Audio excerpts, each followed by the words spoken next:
Le quai semblait figé dans une respiration trop longue, comme si le monde lui-même hésitait à continuer. La petite halte de Montserain, perdue entre deux lignes oubliées, grelottait sous un ciel d'hiver sans couleur, à la veille de Noël. Le vent passait librement entre les planches mal jointes, sifflant à travers les clous rouillés et soulevant la neige sèche en tourbillons nerveux. Une lanterne à pétrole pendait au bout d'une poutre fendue, sa flamme vacillante éclairant à peine l'horaire du train, jauni, presque effacé, témoin de promesses anciennes que plus personne ne respectait. Le train venait de repartir dans un grincement lourd, laissant derrière lui un silence brutal. Sur le quai, il ne restait qu'une femme et une enfant. La femme serrait un petit sac usé contre elle, trop léger pour contenir un avenir, et dans sa poche, une lettre pliée tant de fois que le papier semblait prêt à se déchirer. Elle s'appelait Élise, et elle avait appris à marcher droit même quand tout en elle voulait s'effondrer. Sa fille, Marianne, 6 ans à peine, se tenait près d'elle, emmitouflée dans un manteau trop grand, les yeux calmes, étrangement lucides, comme ceux des enfants qui ont compris trop tôt que l'attente fait parfois plus mal que la faim. Personne n'était venu. Aucun pas pressé, aucun nom prononcé, aucun regard cherchant le leur. Le dernier employé de la gare ferma la porte du dépôt, leur lança un signe de tête fatigué et murmura qu'ici, les promesses arrivaient souvent en retard, quand elles arrivaient. Le froid s'intensifia. Le temps s'étira, lourd et inutile. Élise s'assit sur un banc glacé, relut la lettre une fois encore, comme si les mots pouvaient changer d'avis. « Je serai là. Je vous attends. » Marianne ne posa aucune question. Elle descendit du banc, traversa lentement le quai et s'arrêta devant un homme assis à l'écart, sous l'avancée du vieux bâtiment. Il était là depuis longtemps, immobile, manteau sombre couvert de neige, chapeau abaissé sur des yeux que le monde appelait vides. On le connaissait sous le nom de Laurent, un homme qui passait sans jamais rester. Marianne s'assit à côté de lui, ses bottes pendant dans le vide, et sortit un petit papier froissé de sa poche. Elle le lissa avec soin, leva les yeux vers lui et murmura d'une voix fragile mais ferme. « Pour Noël, je voudrais juste un papa. Comme ça, maman n'aurait plus besoin d'être forte tout le temps. » Le vent emporta le silence entre eux. Laurent ne répondit pas. Mais quelque chose, profondément enfoui, se fissura. Et pour la première fois depuis des années, il ne se leva pas pour partir. La nuit tomba sans prévenir, comme un couvercle qu'on referme trop vite, et avec elle le froid devint plus mordant, plus personnel, s'insinuant jusque dans les os. Le quai de Montserain n'offrait aucun refuge, seulement des angles morts où le vent s'engouffrait avec une patience cruelle. Élise serrait Marianne contre elle, frottant ses bras à travers le tissu trop fin, murmurant des phrases sans importance pour masquer l'inquiétude qui montait. Laurent, de l'autre côté, restait assis, silencieux, les épaules immobiles, comme s'il faisait corps avec le bois gelé. Puis, sans un mot, il se leva. Il traversa le quai d'un pas lent, passa près d'elle sans les regarder, et disparut derrière la façade sombre de l'épicerie. Élise retint son souffle, partagé entre le soulagement et une peur absurde d'avoir été abandonnée une seconde fois. Quelques minutes plus tard, il revint, tenant un petit sac de papier et 2 tasses en métal cabossées. Il les posa sur la table près du banc, avec une précision presque cérémonieuse, puis recula aussitôt, reprenant sa place comme s'il n'avait jamais bougé. De la vapeur s'éleva des tasses. Marianne tendit la main, hésita, puis porta la boisson à ses lèvres. Ses yeux s'agrandirent. « C'est chaud et sucré », souffla-t-elle, comme si elle venait de découvrir un miracle. Élise observa la seconde tasse sans oser y toucher, la gorge serrée par une gratitude qu'elle ne savait pas comment accueillir. Plus tard, quand la nuit fut trop froide pour rester dehors, elles cherchèrent un abri en ville, mais les portes se fermèrent l'une après l'autre, pleines pour les fêtes, pleines de familles déjà installées. Elles revinrent alors vers la gare, fatiguées, presque résignées. Laurent se leva une seconde fois. Il ne parla toujours pas. Il fit simplement un signe de tête vers un vieux cabanon de service près des rails, aux planches disjointes mais debout, encore capable de tenir le vent à distance. À l'intérieur, l'air sentait la poussière et le sac de jute, mais c'était un refuge. Quand Élise découvrit dans le sac laissé là des biscuits simples et un morceau de sucre enveloppé, ses mains tremblèrent. Elle ouvrit la porte pour le remercier et le vit dehors, réparant une charnière avec une pierre, calfeutrant les fissures avec un chiffon, déposant une couverture roulée près du seuil, sans jamais chercher son regard. Il repartit ensuite dans l'ombre, comme s'il n'avait fait que ce qui allait de soi. Cette nuit-là, tandis que Marianne s'endormait enfin, enveloppée de chaleur fragile, Élise comprit que certains hommes ne promettaient rien, mais qu'ils restaient. Et cette présence muette, inattendue, valait déjà plus que toutes les lettres du monde. Le matin se leva pâle et silencieux, comme s'il hésitait à révéler ce qu'il portait. Une fine couche de neige avait adouci les angles du monde, sans en effacer la dureté. Élise quitta le cabanon en laissant Marianne emmitouflée sous la couverture, la respiration encore lourde de sommeil. La petite fille n'avait rien demandé, seulement serré la main de sa mère avant de la lâcher, avec cette confiance tranquille qui faisait plus mal qu'un reproche. La lettre bien pliée au fond de sa poche, Élise se dirigea vers le bourg, les pas lents, le cœur battant trop fort pour un si petit endroit. Au bureau du télégraphe, on secoua la tête sans même consulter les registres. À l'épicerie, la réponse fut plus cruelle, dite sans méchanceté mais sans douceur non plus. Le nom sur l'enveloppe n'était pas inconnu, non pas parce qu'il appartenait à quelqu'un, mais parce qu'il avait déjà trompé d'autres femmes avant elle. Élise resta un instant immobile, incapable de parler, tandis que les mots continuaient de tomber, lourds, définitifs. Il n'y avait jamais eu d'homme pour l'attendre. Jamais eu de maison. Seulement une promesse écrite pour faire patienter.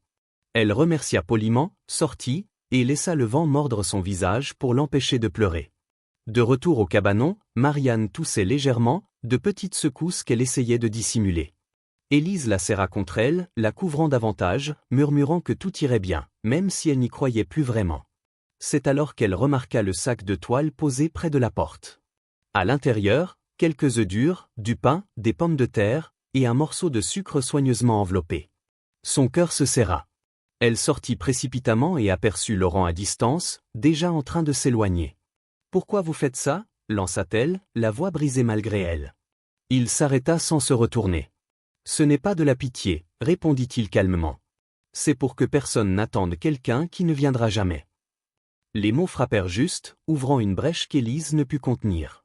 Elle pleura alors, silencieusement, tenant le sac contre elle comme on tient la dernière preuve que le monde n'est pas entièrement cruel. Laurent repartit sans ajouter un mot. Ce jour-là, la lettre cessa d'être une promesse. Elle devint ce qu'elle avait toujours été, du papier. Et pour la première fois, Élise comprit que la fin d'un mensonge pouvait aussi être le début de quelque chose de vrai.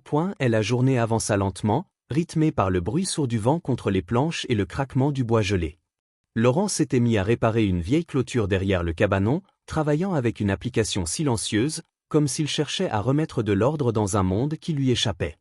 Élise l'observait par une fente du mur, sans oser l'interrompre, tandis que Marianne, assise sur le sol, dessinait avec un morceau de charbon trouvé près du poêle éteint.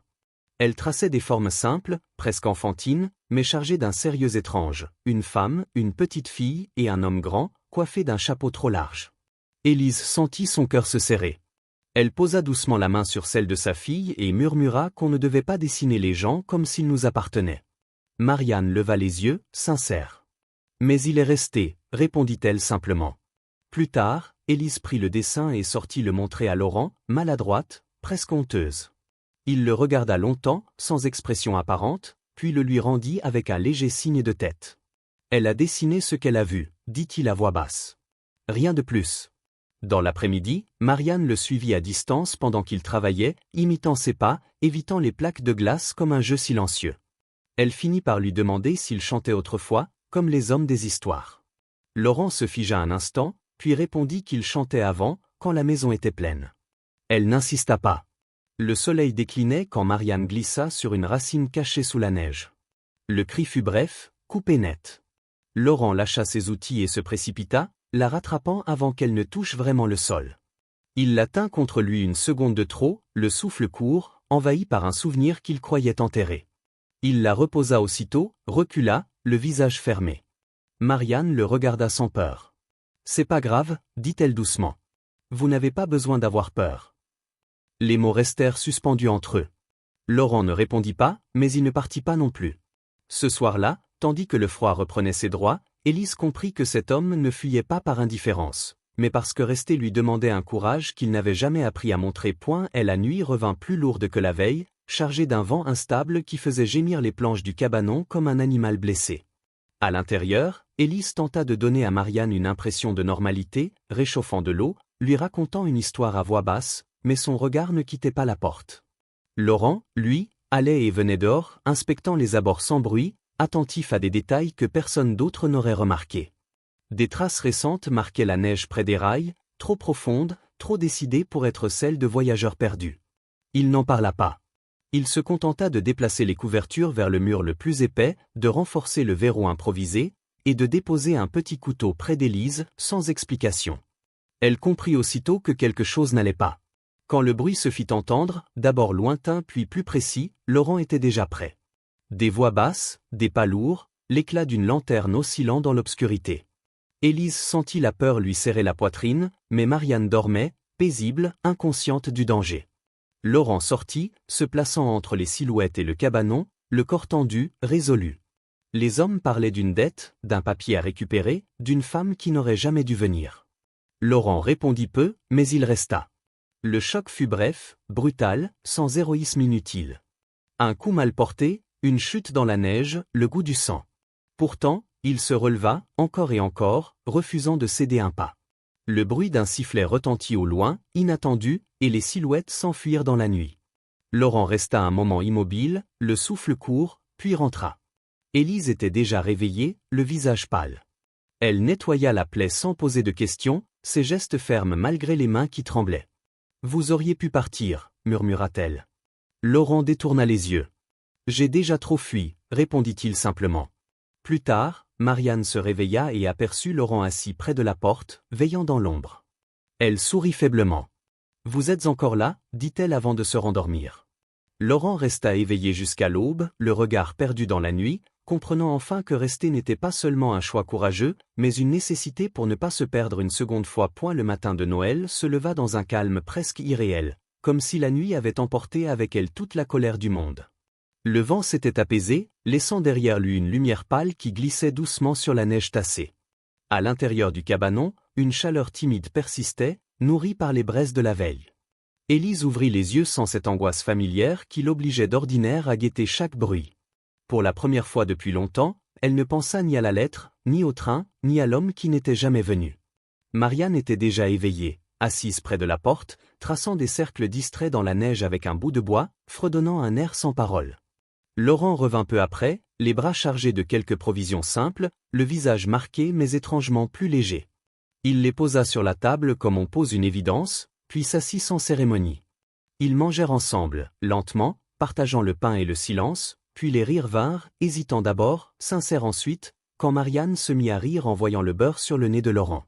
Élise sentit ce rire lui traverser la poitrine comme une chaleur nouvelle, presque douloureuse tant elle était inattendue. Plus tard, Laurent sortit quelques branches sèches et les disposa près du cabanon, les liant grossièrement avec de la ficelle pour en faire une sorte de sapin fragile. Il y accrocha un objet sans valeur, une vieille cuillère, un bout de ficelle nouée, mais pour Marianne, c'était un trésor. Le soir venu, Laurent sortit de sa sacoche une vieille guitare abîmée. Il joua maladroitement, les notes hésitantes, mais la mélodie portait quelque chose de vrai, de profond. Marianne s'endormit contre sa mère, le sourire aux lèvres. Avant de se coucher, elle posa dans la main de Laurent un petit morceau de bois gravé d'un mot simple. Il ne dit rien. Il serra l'objet contre lui. Ce Noël n'avait rien promis.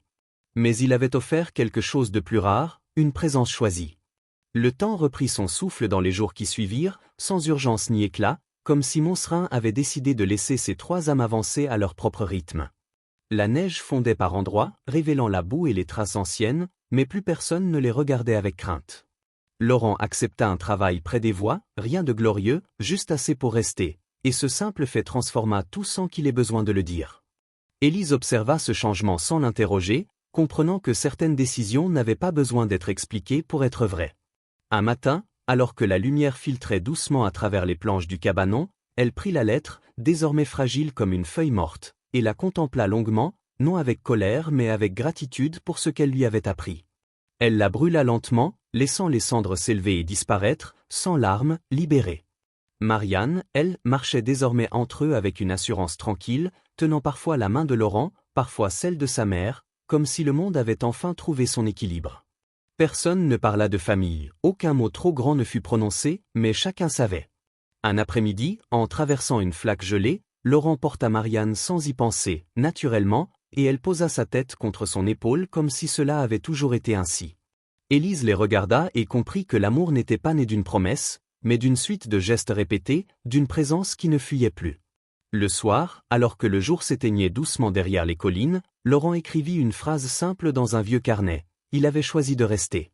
Et parfois, c'est tout ce qu'un enfant demande, tout ce qu'une femme espère, tout ce qu'un homme doit apprendre à faire. Si cette histoire a touché quelque chose en vous, prenez un instant pour l'aimer. Abonnez-vous pour ne pas manquer les prochaines, et partagez-la avec quelqu'un qui croit encore que rester est un choix courageux.